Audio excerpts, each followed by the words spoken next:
I do have something on me, so would you like me to just give it to you now? Yep. Or, okay. I told you. What do you have? Okay, here's the thing. Don't move, okay? She has part of a check sitting right here. Outstanding. With the name of Brandy Starr on it, who is dead.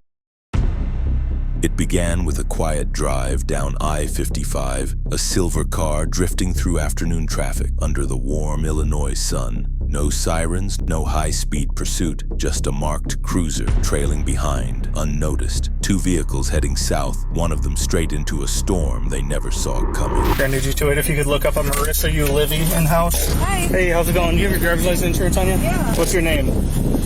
Right? Yeah. Marissa? Behind the wheel sat Marissa Ulivi. To the casual eye, she looked like any other driver, but law enforcement knew better. Why did you pull me over? Because you have a warrant. I do. Yes, you do. For dangerous drugs. She wasn't alone. In the passenger seat was Miranda Roselle, who had her own secrets. Then tell them to let me know. Why? I don't know. They are coming. They will let you know when you get here. When they get here, stay here. Two women, two warrants, one stop. And what should have been a simple roadside chat turned into something far more layered. Lies, illegal drugs, and a single cigarette box that would blow it all open.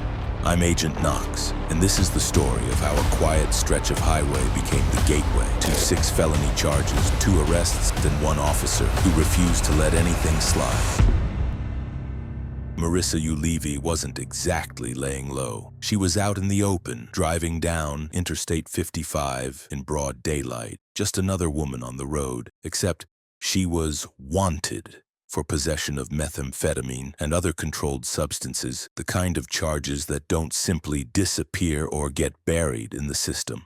Granted you to it if you could look up a Marissa Ulivi in-house. So when an officer spotted her car heading toward Will County, there was no doubt. He knew who he was looking at. By the time he navigated through traffic and closed the distance, she was already well within Will County limits. But jurisdiction didn't matter. The moment was there, and the officers eased it. Hi. Hey, how's it going? Do you have your driver's license insurance on you? Yeah. Marissa pulled over calmly, as if she had nothing to worry about. And maybe that was the most telling part, how cool she played it. What's your name? Right? Yeah. Marissa? There was no hesitation. No stammering. They both gave their names like this was going to be any other traffic stop. But names carry weight when they've been typed into a law enforcement database. Can you look up a Miranda Roselle as well? And once the officer confirmed the driver's identity, that quiet stop turned into the first step of a very loud unraveling. Why did you pull me over? Step out for me. I'll tell you back here. Okay. Do you have anything illegal or anything on you? No. Put your phone up there. Okay. Because you have a warrant. I do. Yes, you do. Out of Brandy County. For what? For what? For dangerous drugs. For what? You have a warrant out of Grundy I County know what you're saying. for dangerous drugs. Okay. So, you are under arrest. Okay. Marissa Ulivi was officially in custody, and judging by the nature of her warrant, the officer asked a very important question, to which she replied, Do you have anything on you or in the car? Just be honest with me, No. because... No. Okay. Do you have anything on you? No. Okay. and just seconds later the same question was asked again, just for confirmation, and... Okay, nothing on you, right? No. Okay. And while she was being walked back to the officer's cruiser, the question popped again. Okay. Nothing on you, right? No, nothing on me. Okay. While this response seems very typical amongst suspects, it's going to prove relevant in moments to come. As Marissa sat detained in the back of the cruiser, the officer turned his attention to the woman still in the passenger seat, Miranda Roselle. Okay, hop out, and we'll figure it out. At first glance, she didn't raise any alarms. She was calm, collected, and even cooperative, but the officer ran her name anyway. Just a routine check, like flipping over a stone to see what crawls underneath. Give me a second, we're gonna figure it out, okay? And sure enough, she had her own secrets. But right before she was detained, she might just have given herself out to the officer. Nothing in the car? No? Would you let me search your stuff in the car? No? No. Why not? Because. Why? Because I'm not going like this. Because you guys find something every time, even if it's That's a very confusing take. She'd already claimed there's nothing illegal in her vehicle. But even then, she didn't allow a search because the officers always find something. But the officer gave the perfect reply. Because we find something every time, then if you didn't have anything, you wouldn't have anything to worry about, right? Not necessarily that I know that it's there. They wouldn't find anything if there's actually nothing there. Moments later, the officer got a feedback that she wasn't clean. And this happened. Okay, here's the thing. Don't move, okay? Why am I being offered? Well, Wilmington is coming to pick you up because they asked me to hold you. For what? I don't know. For what? I don't know. Wilmington's coming to Okay, pick then you up. tell them to let me know. Why? I don't know. They are coming. They will let you know when you get here. When they get here, stay here. Ugh. Turns out the Morris Police Department had an active warrant on her too, but for passing fraudulent checks. Once Morris PD got the call, they didn't hesitate. They asked the officer to detain her immediately. Okay. Yeah. So there's nothing illegal in the car, right? No. Now's your chance to tell me. Yeah, no, there's nothing Because in the car. if I tow it, I have to search it. Yeah, no, there's nothing in there. Nothing illegal. No. Can I search it? Yeah, I mean, there shouldn't be anything in there. Okay. With permission granted, the officer stepped up to the vehicle and began his search. He checked the usual places: glove box, under the seats, center console. It's easy to overlook small things in a cluttered car: a receipt, a candy wrapper, a crushed box of smokes. But every officer knows the smallest hiding places often carry the biggest surprises. And then, moments later, the officer found a cigarette box, probably tossed in there like it belonged, just another forgotten item in a cluttered car. But when the officer opened it, he found something that was just enough to get Marissa and her friend in trouble. Who smokes Crown cigarettes?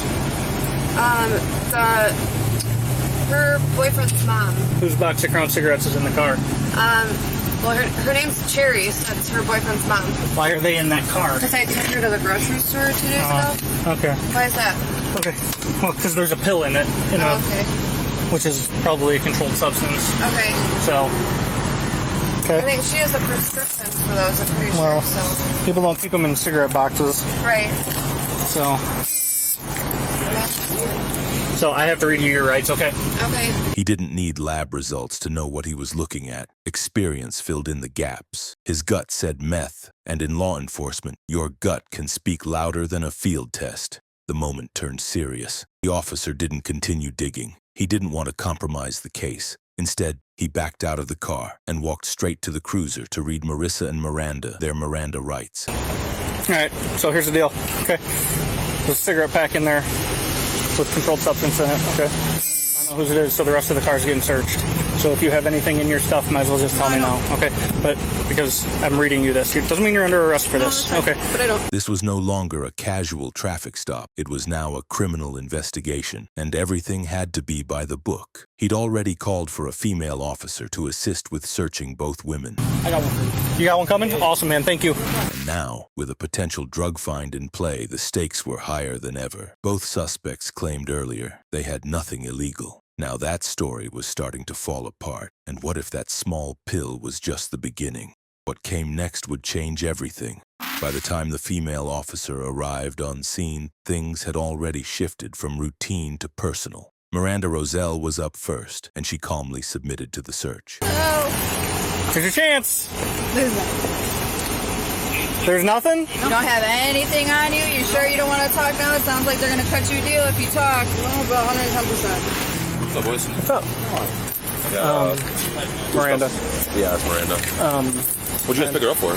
Well, the driver had a warrant, Oh. and she flew past me on 55 and didn't notice me. And I knew we had a warrant for her. Huh? So here we are. She was just so happened to be the passenger, and I understand you're looking for her for fraudulent checks. Yes, we are. Which she has part of a check sitting right here Outstanding. with the name of Brandy Starr on it, who is dead. I know he's dead. She overdosed. Miranda had told the truth, at least about that part. With no contraband on her, she was handed off to the Morris Police Department to face her check fraud charges. But then it was Marissa's turn, and as the female officer approached, ready to begin the search, Marissa's composure cracked. What she revealed next will totally shock you. I do have something on you, so would you like me to just give it to you now? Yep. Or, okay. I told you. What do you have? Sorry, I didn't see if you take that off. What do you have? What? Where- I have pills and I have Pills? ice too, but it's in my pants, so could I grab it? How much meth do you have? She said something just fell on the ground. I don't know. Or like maybe a scanner. Is that it? Yeah, that's Because it. you're going to go through a scanner. No, that's fine. So this is the same pill that was in that cigarette box. Is that Right, cigarette yeah, box yours or hers? No, it really is hers. Okay, well, it's just weird. I wouldn't just put one in a cigarette box. I know that is weird, right? She admitted she had something hidden, pills and ice, a street term for crystal meth tucked inside her pants. This wasn't just about a warrant anymore. It was about what she was carrying, what she'd tried to hide, and what that said about everything else she'd claimed earlier. But right before she was taken to the police custody, she did have a little talk with the officer. So where are you getting the meth and pills from? Two different places, but I mean, you're looking for like an exact name of somebody. Well, I mean, what are you going to do for me? Well, I mean, I can talk to the state's attorney about that. Well, if you're going to do something for me, then I'll do something for you, and I'm not just going to tell Well, you where who's got... Can you do anything in Grundy or no? Or is everything in Joliet and Will? I could make it happen in Grundy, but the people... The people are in Will? Yeah. In Joliet? Yeah. With that confession, Marissa Ulivi's troubles went from bad to significantly worse. What began as a possession charge quickly escalated into a stack of felonies that would follow her for years. Possession of methamphetamine alone would have been serious, but when paired with cocaine, it deepened the legal hole considerably. Then came the identity theft. Evidence suggested she may have been carrying fake IDs or impersonating someone else, pointing to more than a single poor decision.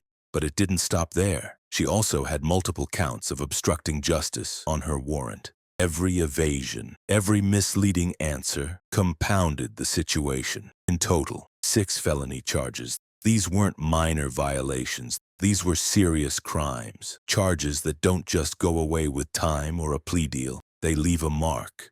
Meanwhile, Miranda Roselle wasn't getting a pass. Her active warrant for writing fraudulent checks already had her on the radar. Now, thanks to that stop, she was back in custody, this time with far fewer options. What began as a simple highway sighting had unraveled 2 lives in a matter of minutes. 1 stop, 2 fugitives, multiple felonies, and a hard reminder that no matter how far you think you've gone, the road has a way of catching up.